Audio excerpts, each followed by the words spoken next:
ফেব্রুয়ারির মোটামুটি 5 তারিখ থেকে আমাদের শুরু করেছে এবং এখন পর্যন্ত আমরা অফলাইন লাইভ ক্লাস করেছি 195টি। সাধারণত স্কুলগুলোতে ক্লাস হয় আমার গবেষণা মতে 140 দিন, তবে আমরা 195 দিন লাইভ ক্লাস করেছি। আমরা পরীক্ষা নিয়েছি এই 195 দিনে 27টি সপ্তাহ আসে এবং 13টি পক্ষ আসে, সর্বমোট 40 দিন হয়। আমার প্রত্যেকটা শিক্ষক ইভেন শিশুদের ক্লাসেও 42টি পরীক্ষা আমরা নিয়েছি আলহামদুলিল্লাহ, এবং প্রত্যেকটি পরীক্ষা কম্পিউটার কম্পোজ কোশ্চিন দিয়ে। এবং আমার মনে হয় না আমার কোনো পরিচালনা পরিষদের সদস্য বা কেউ বলেছে যে অভিভাবকদের কাছ থেকে এর বিনিময়ে 1টি টাকা হলেও নাও। সাধারণত আমি কিছু অভিজ্ঞতা রয়েছে কিছু প্রতিষ্ঠানে কাজ করার, তো আমি এরকম দেখিনি যে এরকম ভাবে ফ্রি দেওয়া হয়। তো আমার অধ্যক্ষ মহোদয় এবং সভাপতি মহোদয় সহ পরিচালনা পরিষদে যারা সদস্য রয়েছেন সবাই বলেছেন যে না, আমাদের সন্তানকে ভালো করতে হবে, অভিভাবকদের উপর আমরা চাপ বা প্রেশার সৃষ্টি করতে চাই না। আমরা 42টি ক্লাস নিয়েছি, 5টি পরীক্ষা নিয়েছি, তার মধ্যে 3টি মডেল টেস্ট এবং 2টি মডেল টেস্ট এবং 3টি সাময়িক পরীক্ষা, হোল স্কুল পরীক্ষা যাকে বলা হয়। এখানে আমাদের 2 মাস চলে গেছে। এরপরও আমরা 195 দিন অফলাইন লাইভ ক্লাস করেছি।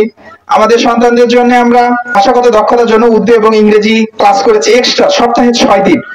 তো এগুলার পরেও আমি প্রায় আমাদের উস্তাদজির কাছে বলি যে উস্তাদজি, আমার কাছে আমরা সন্তুষ্ট হতে পারছি না, আমরা চিন্তা ভাবনা করি এ বিষয় নিয়ে। তারপর একদিন আমি হিফজ বিভাগ থেকে সালাত আদায় করে আসার পরে আমার ছোট্ট সন্তান তুল্য হাসিবুল ও শিশু শ্রেণীতে পড়ে, ও দেখছি যে সালাতের পর পরিত্যাগ করা অনর্গল পড়ে যাচ্ছে, উস্তাদজি ওকে উঠিয়ে দেওয়ার পরে অনর্গল পড়ে যাচ্ছে।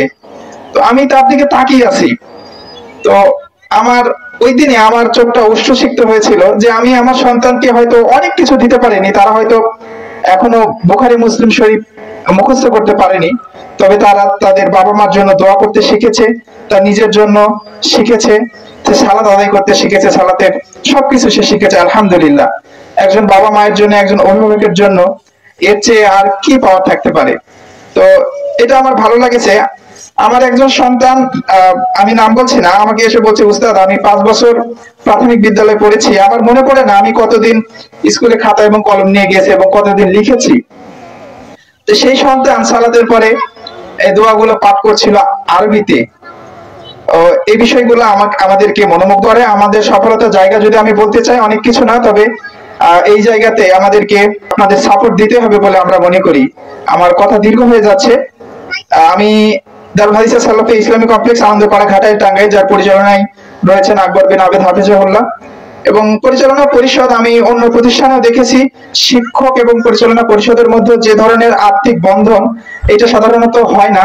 আমি প্রায় আমার উস্তাদ যে এই কথাটা বলে থাকি যে মানে মজার ছেলে বলে থাকি যে এখানে যে সন্তান পড়তে পারবে না বোধহয় তার জীবনে আর পড়াশোনা নাই। তো আপনার সন্তানকে কোন শিক্ষা দিবেন? যে সন্তান দুর্নীতি করবে পিএইচডি করে, সেই ধরনের শিক্ষা কি আসলে যথেষ্ট কিনা বা প্রয়োজন কিনা সেটা একটু ভেবে দেখবেন। আমরা হয়তো অবকাঠামো দিক দিয়ে আপনাদেরকে অনেক কিছু দিতে পারিনি।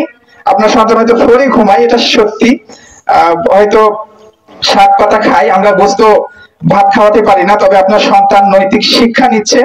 আপনার সন্তান আপনার জন্য দোয়া করবে, ইনশাআল্লাহ আমরা দোয়া করি, তার জন্য দোয়া করবে, এবং এই সন্তান বোঝা হবে না। এবং আমরা বিশ্বাস এবং আশা করি আমার সন্তানদেরকেও বলছি, তোমরা হবে অন্য সব বাবা মায়ের জন্য উদাহরণ এবং আদর্শ।